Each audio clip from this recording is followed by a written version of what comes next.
आज के इस वीडियो में हम लोग बात करने वाले हैं, जैसा कि आप देख रहे हैं, दो आवेशित चालकों के संपर्क में ऊर्जा क्षति। मतलब इसके पिछले वाले वीडियोस में हम लोग देख चुके थे कि उभयनिष्ठ विभव क्या होता है, मतलब कॉमन पोटेंशियल क्या है, वो हम लोग बात कर चुके हैं।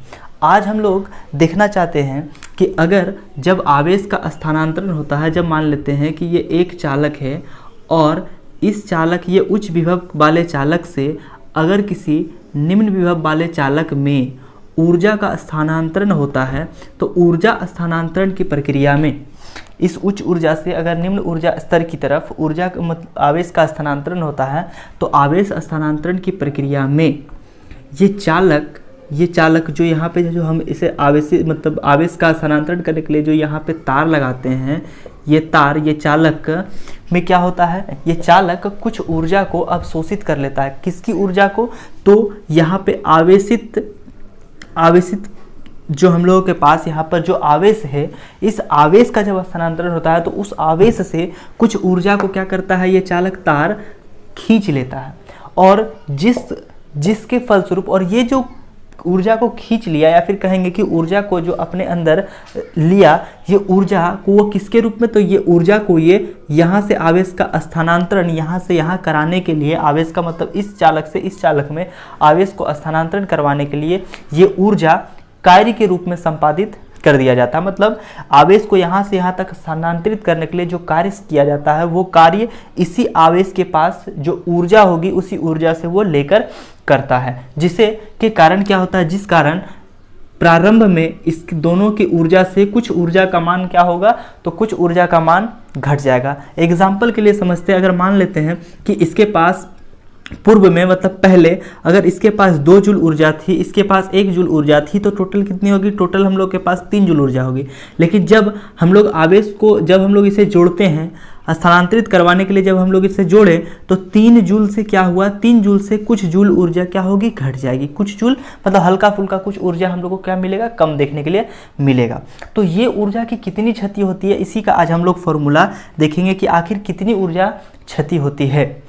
तो देखिए यहाँ पर हम लोगों ने 2 चालक को लिया है, एक चालक 1 है, एक चालक 2 है, एक चालक फिर 1 फिर 2। अब देखिए सर्वप्रथम जब इस चालक को, अब एक चीज़ और, किसी भी आवेशित चालक में, अगर ये एक आवेशित चालक है तो इस आवेशित चालक में कितनी विद्युत स्थितिज ऊर्जा होती है, तो इस आवेशित चालक की विद्युत स्थितिज ऊर्जा के बारे में हम लोग पहले ही बात कर चुके हैं, जिसका फॉर्मूला हम लोग लाए थे हाफ CV²। ये हम लोग ला चुके हैं फॉर्मूला हाफ CV²।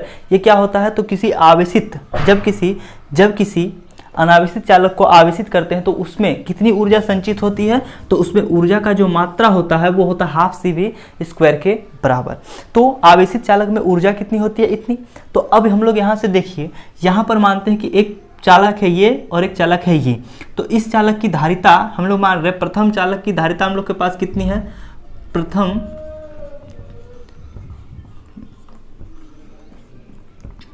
प्रथम चालक की धारिता हम लोग मान रहे कितनी है, C1।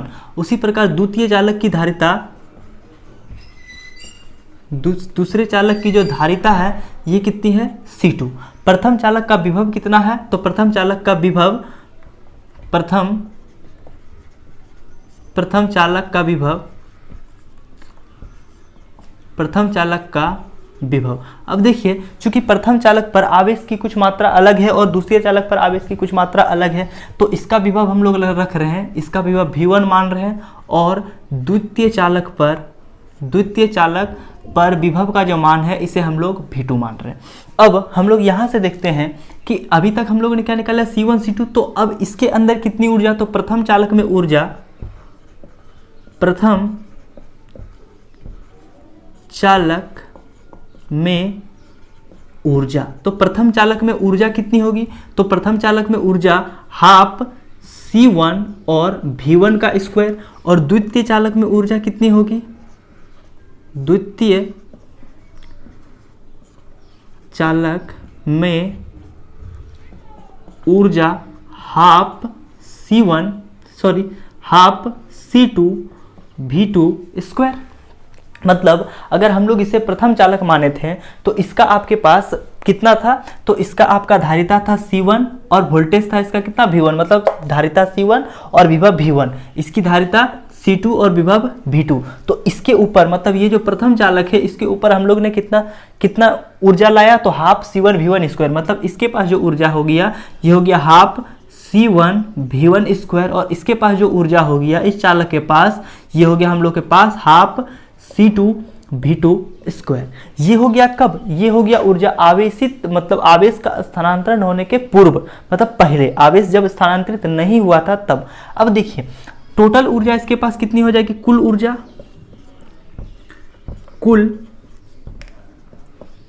ऊर्जा, तो टोटल ऊर्जा हम लोग कह सकते हैं टोटल ऊर्जा इसके पास हाफ C1 V1 का square plus half C2 V2 square, ये हम लोगों ने निकाल लिया कुल ऊर्जा।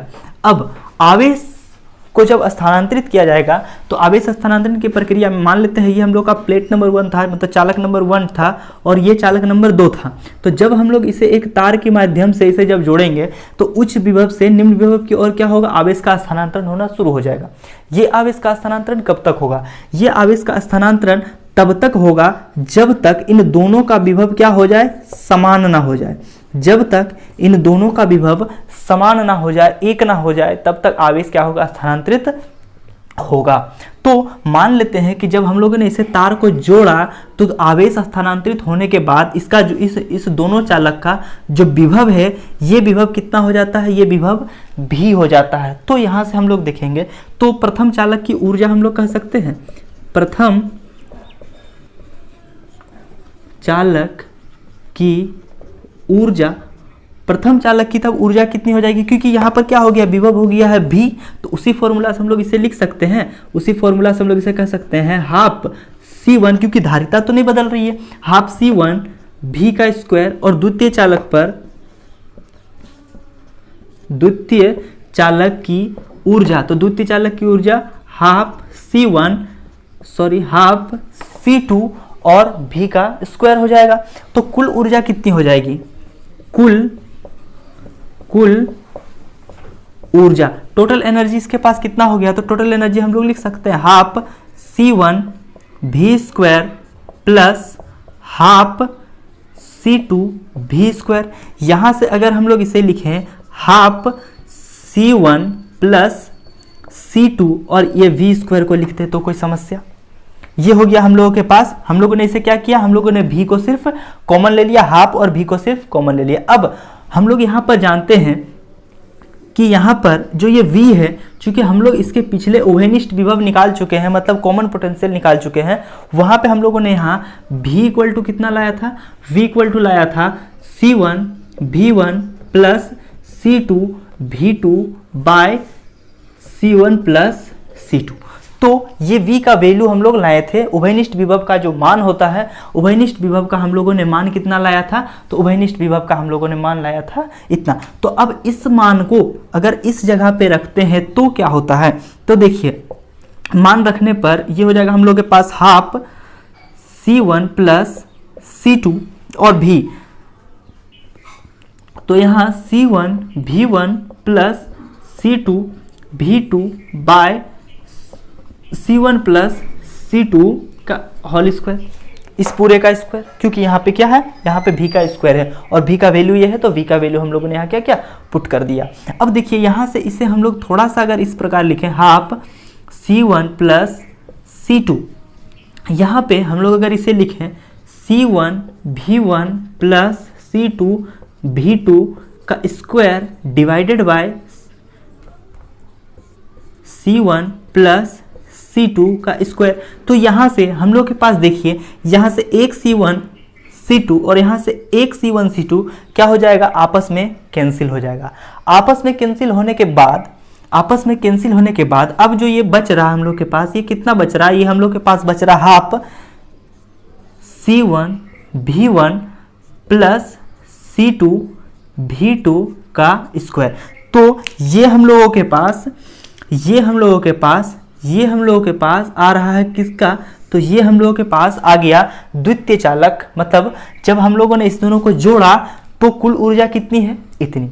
तो अगर हम लोग प्रारंभिक मतलब इसकी शुरुआत की ऊर्जा इसमें जितनी थी उस ऊर्जा से अभी की ऊर्जा को अगर हम लोग घटा दें, मतलब ये हम लोगों के पास क्या हो गया, तो ये हो गया यू इनिशियल मतलब प्रारंभिक ऊर्जा, और ये हम लोगों के पास क्या आ गया, ये आ गया आपके पास यू फाइनल, यू फाइनल। तो अगर हम लोग इनिशियल ऊर्जा से फाइनल ऊर्जा को घटा दें तो ऊर्जा क्षति हम लोगों के पास आ जाएगा। मतलब अगर हम लोग प्रारंभिक ऊर्जा से अंतिम ऊर्जा को घटा दें तो ऊर्जा की क्षति हम लोगों के पास आ जाएगा। तो चलिए अब हम लोग उसे इन दोनों को घटाकर देखते हैं। तो अब हम लोग ऊर्जा क्षति को निकाल लेते हैं। तो देखिए हम लोगों ने फॉर्मूला लगा लिया, delta U equal to initial energy minus final energy, मतलब प्रारंभिक ऊर्जा माइनस अंतिम ऊर्जा। मतलब जब हम लोग यहाँ पे क्या किए थे, आवेश का स्थानांतरण नहीं किए थे। जब हम लोग आवेश का स्थानांतरण नहीं किए थे तब हम लोगों ने ऊर्जा कितना लाया, तो जब यहाँ से आवेश का स्थानांतरण नहीं हुआ था तब हम लोगों के पास ऊर्जा था हाफ C1 V1 का square plus half C2 V2 का स्क्वायर। और जब हम लोगों ने ऊर्जा को, जब हम लोगों ने आवेश का स्थानांतरण किया तो ऊर्जा कितना रहा, तो हम लोग के पास ऊर्जा रहा half into C1 V1 plus C2 V2 का square divided by C1 plus C2। तो अब यहाँ से आगे हम लोग कह सकते हैं कि ये वाला हम लोग यहाँ से कहते हैं हाफ और हाफ। तो अगर हम लोग हाफ कॉमन यहाँ से लेते हैं तो हम लोग के पास क्या बचता है, C1 V1 का स्क्वायर प्लस C2 V2 का स्क्वायर माइनस हम लोग के पास हो जाएगा C1 V1 plus C2 V2 का square divided by C1 plus C2। तो ये हम लोगों के पास आ गया। इसके बाद देखिए यहाँ पे कुछ नहीं तो 1 और यहाँ पे कुछ नहीं तो 1। अब अगर हम लोग इसका एलसीएम करें तो ये हम लोगों के पास आ जाएगा हाफ C1 V1 का स्क्वायर प्लस C2 V2 का square minus C1 V1 plus C2 V2 का whole square divided by C1 plus C2।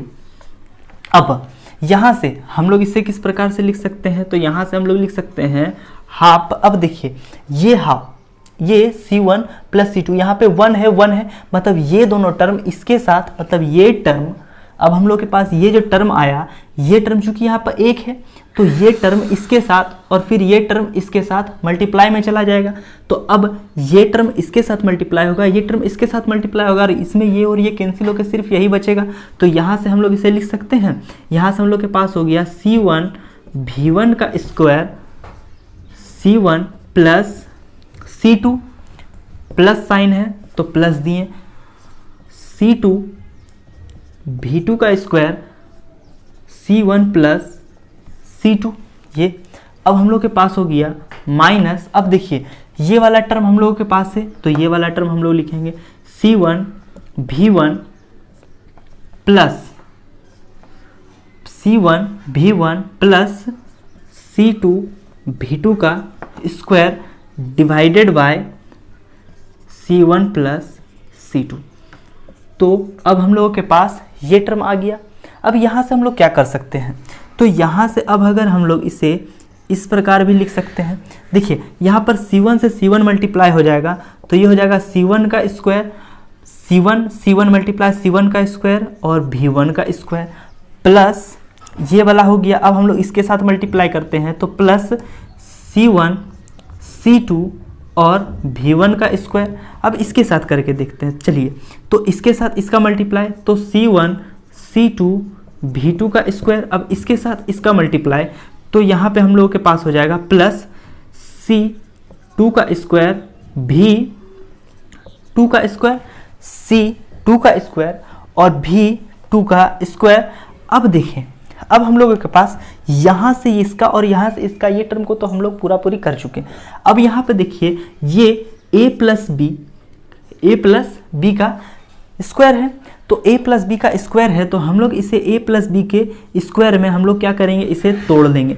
तो a स्क्वायर C1 V1 का स्क्वायर तो C1 square V1 square a square plus 2 into C1 V1, ठीक है। 2 into ए plus B होता है तो 2 into ए देखिए हम लोग के पास जो फॉर्मूला है, ये फॉर्मूला क्या होता है, तो अगर a प्लस बी रहे तो इसका हम लोग लिखते हैं क्या, a square plus 2ab plus b square.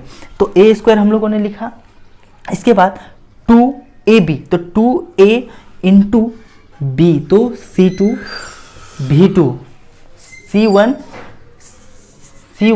v1 into c2 v2 plus c2, और ये हो जाएगा हम लोगों के पास c2 का स्क्वायर, और यहाँ हो गया हम लोग के पास v2 का स्क्वायर। तो ये वाला इतना टर्म हम लोगों के पास आ गया, इसे खोलने के बाद a प्लस बी का होल स्क्वायर में खोलने के बाद। अब इसके नीचे क्या बचा हुआ है, इसके नीचे हम लोग का बचा हुआ है c1 plus c2, c1 plus c2।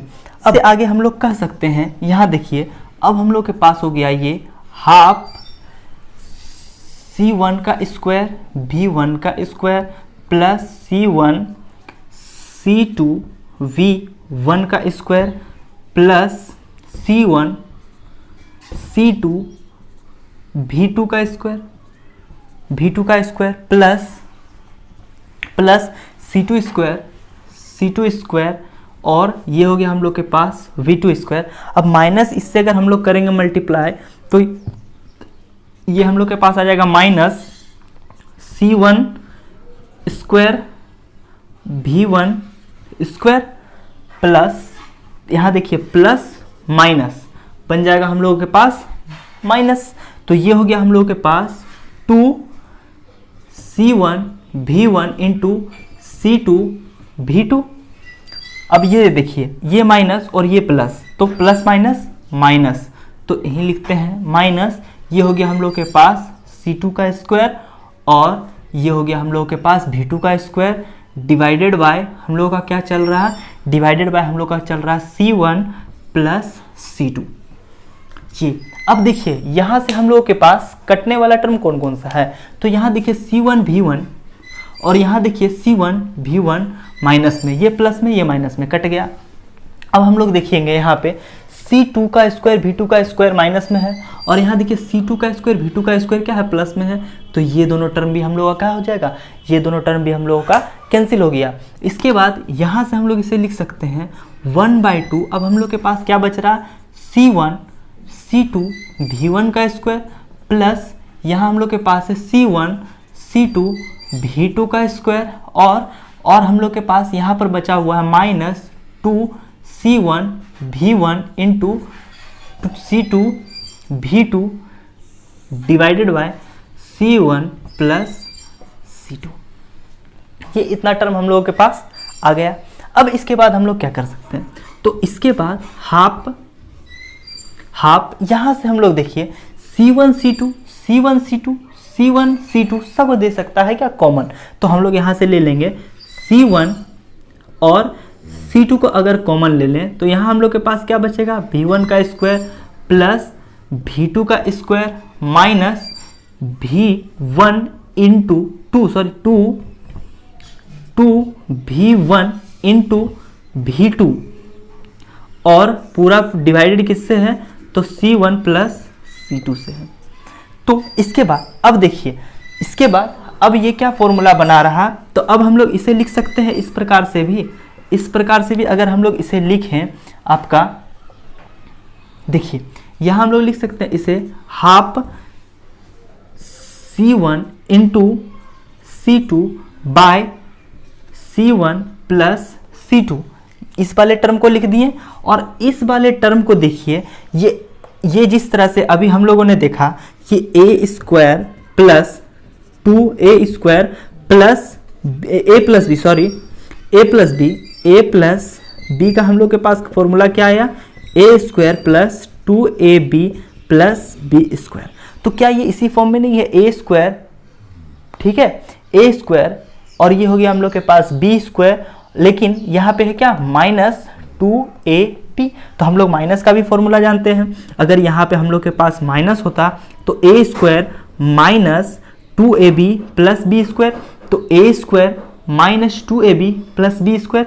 तो इस वाले इस पूरे इतना सा टर्म को, ये पूरा इतना सा टर्म को हम लोग क्या लिख सकते हैं, ये पूरा टर्म को हम लोग लिख सकते हैं, ये v1 माइनस माइनस V2 का whole square, V1 minus V2 का स्क्वायर, मतलब V1 माइनस V2 का स्क्वायर। हम लोग इसे लिख सकते हैं किस तरीका से, इस तरीका से। तो अब ये हम लोग के पास क्या हो गया, तो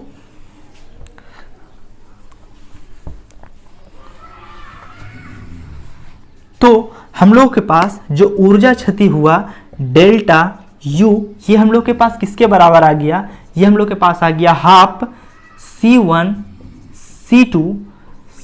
plus C2 into V1 minus V2 का स्क्वायर। तो ये हम लोगों के पास आ गया ऊर्जा की क्षति। अर्थात हम लोग क्या समझे, अर्थात हम लोग समझे कि जब हम लोग इससे आवेश का स्थानांतरण इसमें हुआ, तो प्रारंभिक ऊर्जा से अंतिम ऊर्जा के बीच जो ऊर्जा का अंतर आया, वो ऊर्जा का अंतर किसके बराबर था, तो वो ऊर्जा का अंतर था delta U equal to half C1 into C2 divided by C1 plus C2 into V1 minus V2 का स्क्वायर। नेक्स्ट क्लास में हम लोग संधारित्र के बारे में डिस्कस करेंगे।